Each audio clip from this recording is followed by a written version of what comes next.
Estamos aqui então para a aula de revisão de História, terceiro trimestre, para a nossa prova bimestral. E hoje a gente vai dar uma repassada geral do conteúdo, vai colocar para vocês os tópicos principais, para vocês estarem completamente preparados para a prova e poderem tirar aquela nota caprichada para a gente não se incomodar com esse semestre, valeu? Então, o nosso primeiro conteúdo dessa nossa revisão é a Guerra do Paraguai.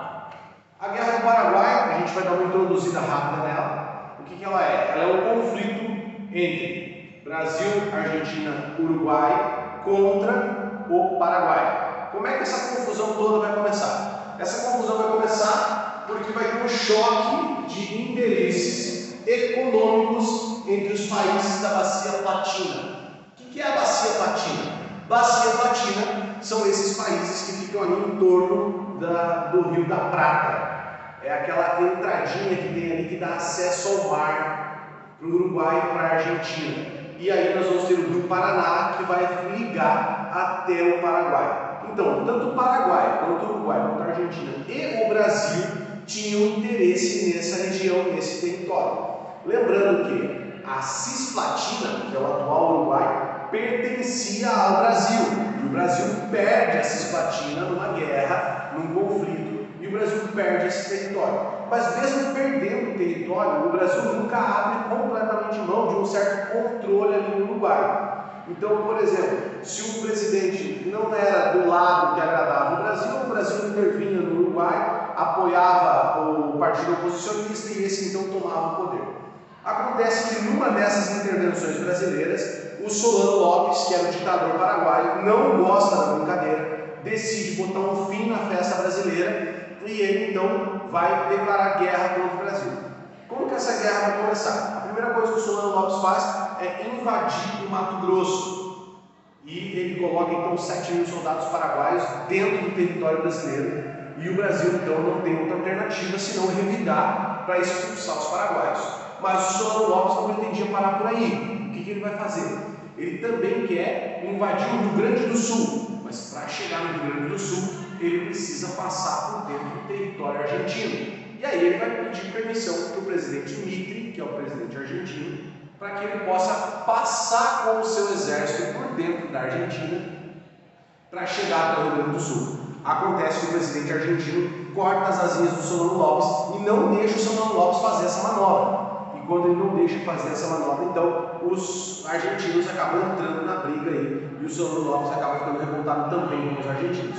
E aí nós vamos ter a chamada Tríplice Aliança entre Brasil, Argentina e Uruguai contra os paraguaios. Esse conflito vai durar durante 6 anos.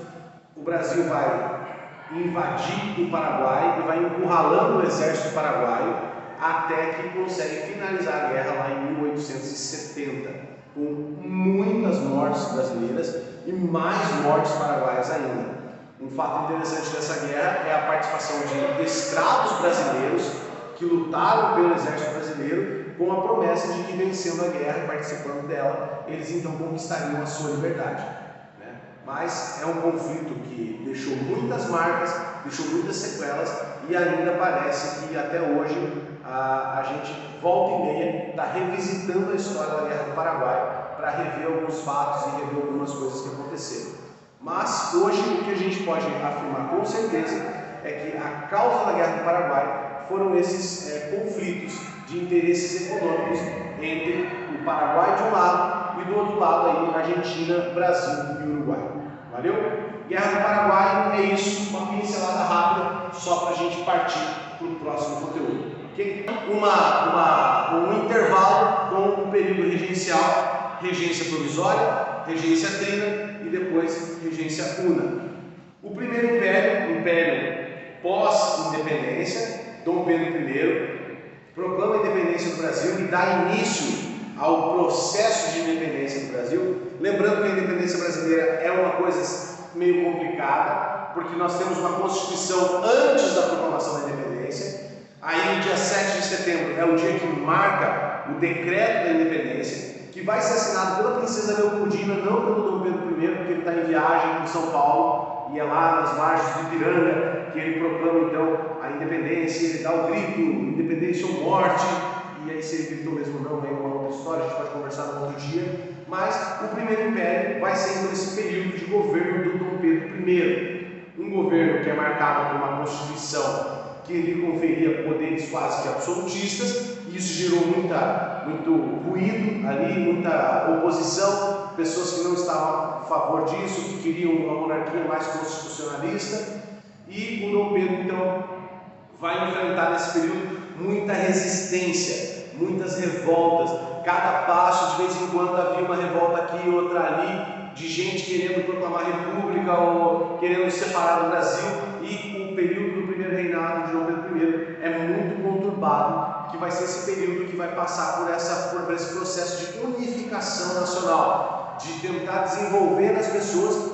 o sentimento de ser brasileiro. Naquela época isso não existia, o Brasil era simplesmente uma colônia portuguesa, as pessoas não se sentiam brasileiras, e isso foi sendo desenvolvido ao longo dos anos, mas até que se chegasse nesse patamar, muita coisa aconteceu, existiram muitas revoltas, existiram muitas revoluções, e cada vez que alguma dessas acontecia, o Brasil precisava deslocar seu exército, ter um conflito armado, e isso custava muito dinheiro. Foi muito caro para o Brasil manter a unidade nacional. É lógico que isso não aconteceu sozinho. Nós já tínhamos uma dívida externa enorme dos acordos feitos principalmente com a Inglaterra pela independência do Brasil.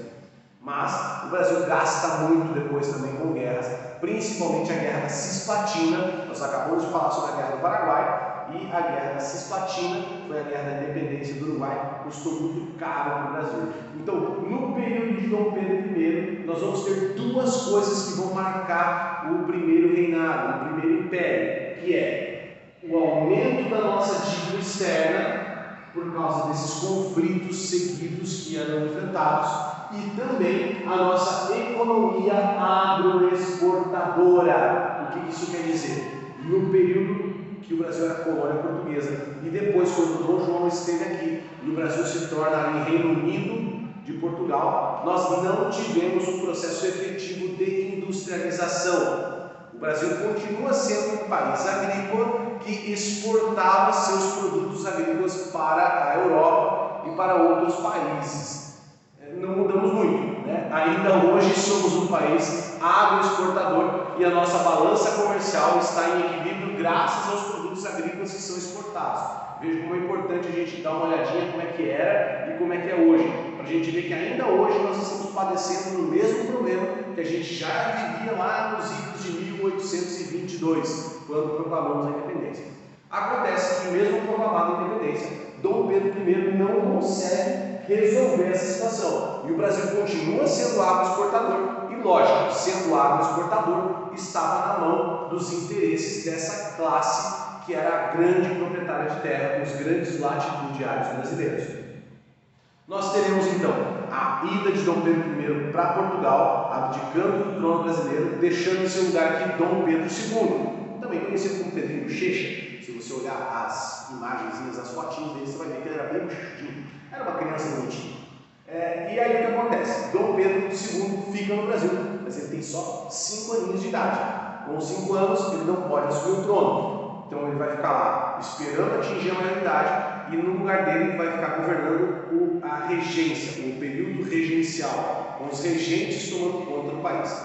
Acontece que os regentes também não conseguem resolver o problema brasileiro. O Brasil continua com uma dívida externa enorme, continua com um abismo social enorme, e os problemas não são resolvidos.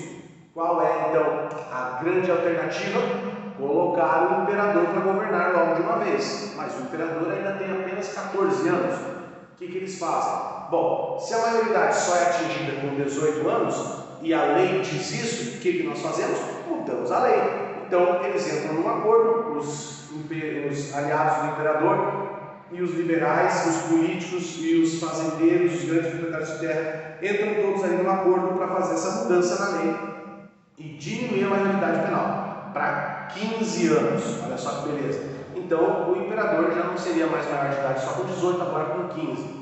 Só que acontece um probleminha, o imperador tem só 14 anos. Mas, enfim, ele ia fazer 15 em outubro. Nós estamos em julho, bom, é julho, outubro, 14, quase 15, a lei diz que é 15, mas vai com 14 mesmo. E eles então proclamam a maioridade do imperador com 14 anos, quase 15, e aí nós temos o chamado golpe da maioridade.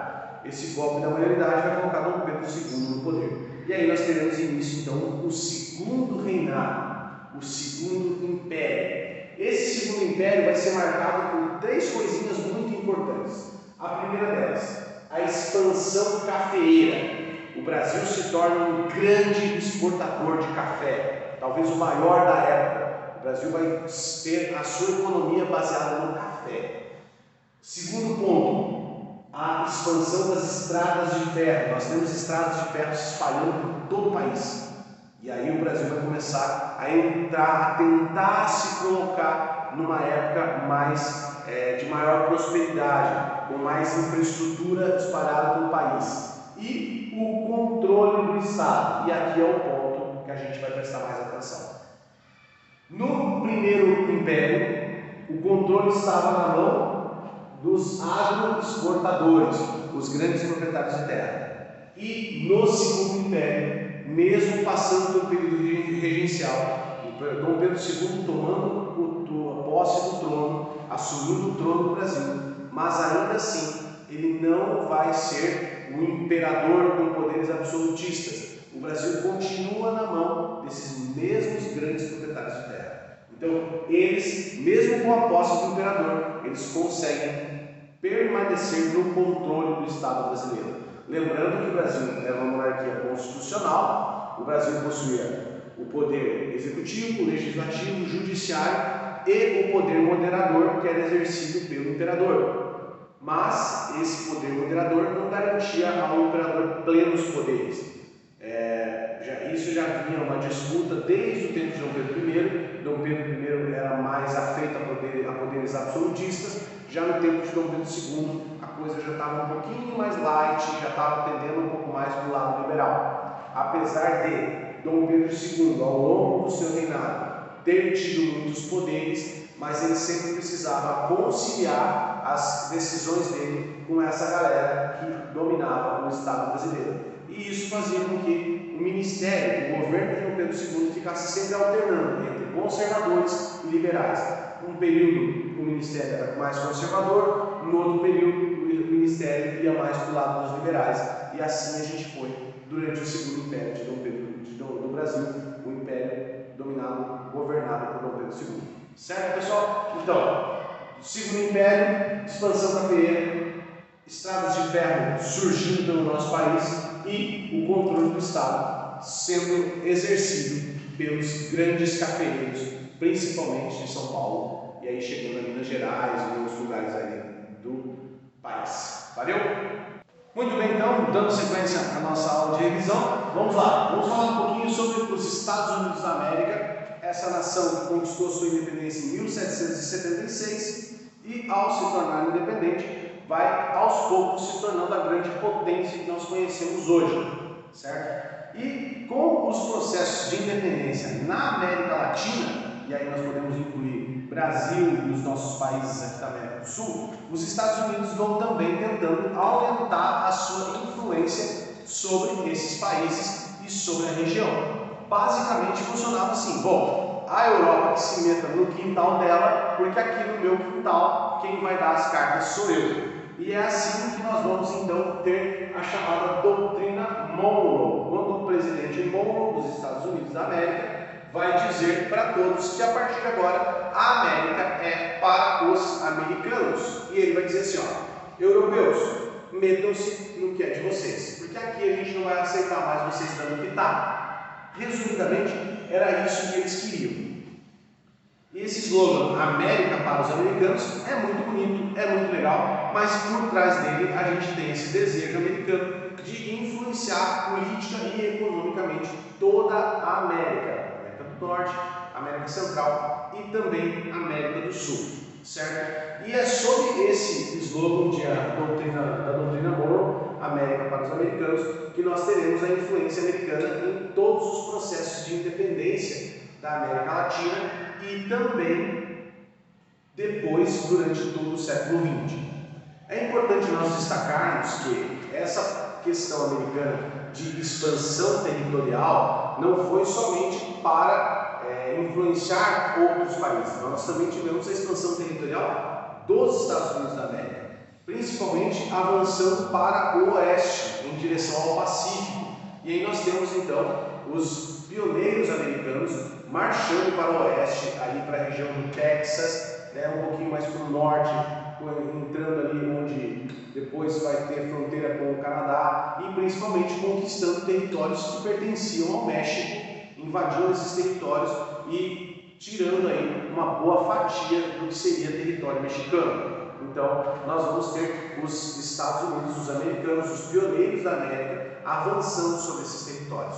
Uma coisa importante é o que a gente pode chamar de providência. O que eles diziam? Bom, nós temos uma missão. A nossa missão é ocupar esses territórios que Deus nos concedeu, que a providência divina nos concedeu. Então, é uma missão divina para nós conquistarmos os territórios aqui da América. Era assim que eles entendiam e foi assim que eles trabalharam e que eles acabaram conquistando e aumentando, expandindo o território, que começa lá em 1776 com as 13 colônias e vai chegar aos 50 estados americanos que nós conhecemos hoje, que nós temos hoje.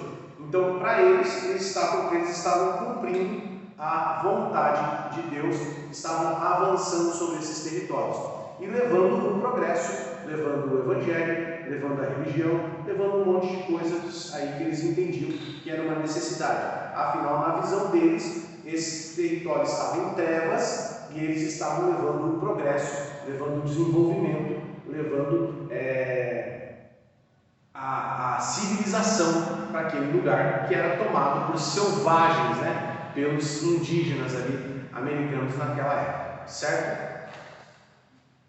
Dando sequência, enquanto isso acontecia aqui na América, lá na Europa nós estamos tendo o quê? Nós estamos tendo a unificação dos países europeus. Essa unificação vai se dar por quê? Pelo sentimento nacionalista que surge lá na Europa. O que são os nacionalistas? São aqueles que vão pensar da seguinte maneira: se você tem a mesma língua e você tem laços culturais que te unem, você deve formar um único país. Agora, se você é um país e você não tem laços culturais e você não fala a mesma língua, logicamente você precisa se dividir e formar vários países. Só que naquela ocasião, naquele momento europeu, o que vai acontecer é a unificação de países. E essa unificação vai se dar principalmente com a formação de novos países, a Itália e a Alemanha sendo os principais deles.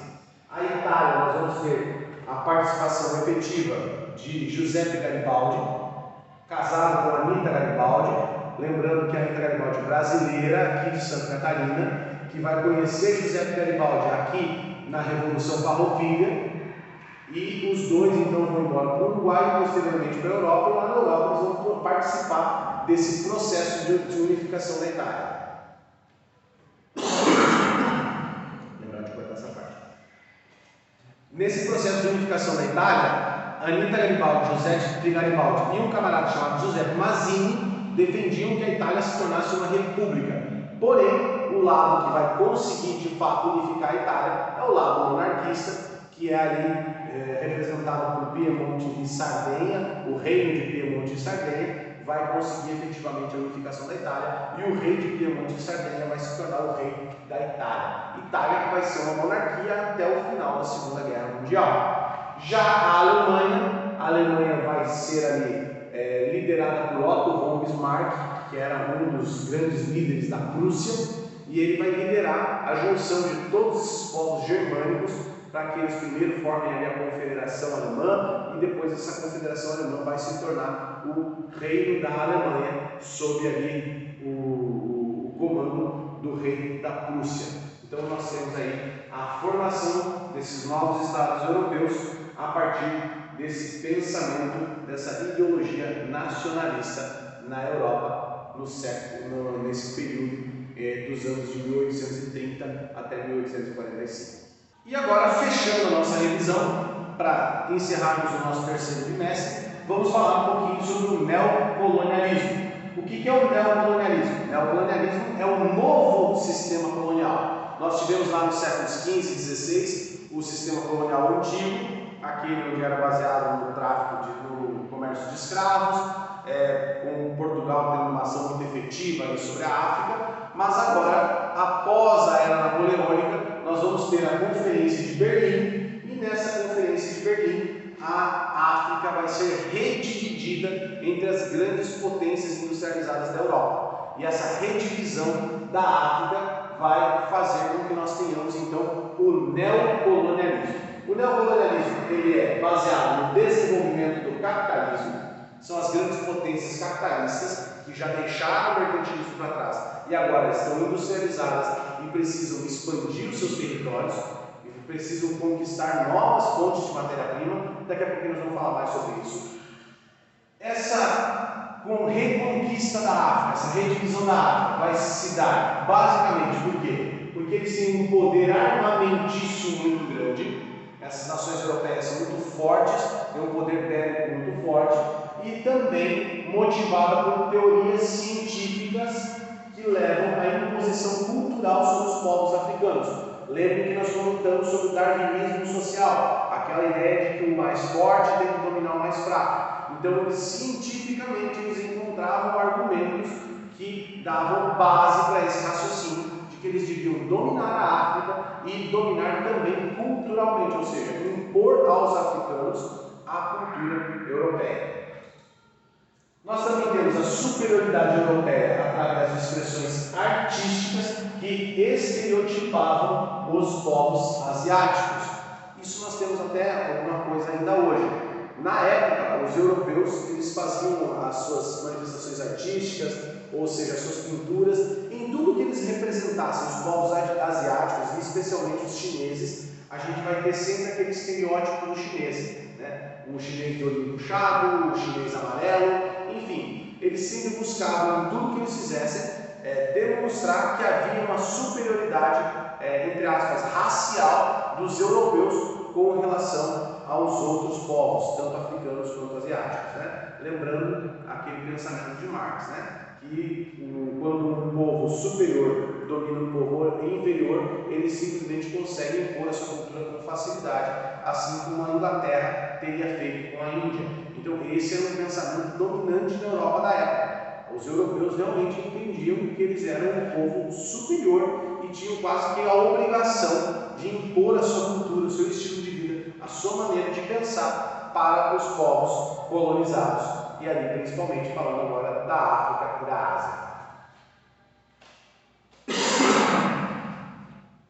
A partilha da África vai acontecer entre as nações europeias industrializadas e essa partilha, essa divisão da África vai desconsiderar as etnias, a cultura, a história desses povos que já ocupavam esse local. Isso vai fazer com que nós tenhamos grandes problemas que duram até hoje. Nós tivemos ali a formação de países onde haviam etnias que eram inimigas históricas e que agora disputam o governo, o poder desse local. Isso nós temos várias guerras civis se estendendo por todo o século XX na África e até agora no século XXI a gente ainda tem ali um barrilzinho de pólvora que pode explodir a qualquer momento nesses locais, nessas localidades, nesses países que se formaram a partir da partilha da África entre as potências europeias. Mas qual era o interesse dessas potências europeias ao ir para a África? O primeiro deles, busca de matéria-prima.